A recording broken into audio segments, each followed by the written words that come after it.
অভিষেক বন্দ্যোপাধ্যায়ের ওই হেলমেট পরে নেওয়া, মানে এর থেকে বড় কার্টুন আর বোধহয় কিছু হতে পারে না।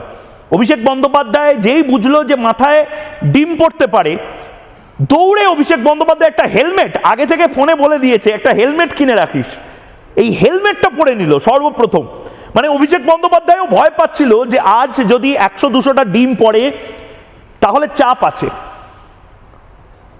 একজন নাকি বিশাল বড় জননেতা, তার নাকি হাজার হাজার কোটি কোটি লোক ফ্যান, আমি জানি না সিলিং ফ্যান না হ্যান্ড ফ্যান না হাত পাকা, তার জন্য একটা মানুষ রুখে দাঁড়ালো না। কি না করেছে অভিষেক বন্দ্যোপাধ্যায়। আজ অভিষেক বন্দ্যোপাধ্যায় কার্টুনে পরিণত হলো। একটা সময় নায়ক ছিল, তারপরে খলনায়ক, আজকে কার্টুন। লোকে হাসাহাসি করছে অভিষেক বন্দ্যোপাধ্যায়কে দেখে। আমাকে খুব বর্ষিয়ান একজন তৃণমূলেরই নেতা, সূত্রের আমি নাম বলছি না, সে বলছে যে দেখো এই হয়, এসি ঘরে বসে রাজনীতি করলে, এসকালেটার থেকে রাজনীতিতে আসলে এই হয়। মানে মানুষকে ফেস করতে পারছে না বলে হেলমেট পরে ঘুরে বেড়াচ্ছে। এর থেকে হাস্যজনক, হাস্যস্পদ কিছু হতে পারে না।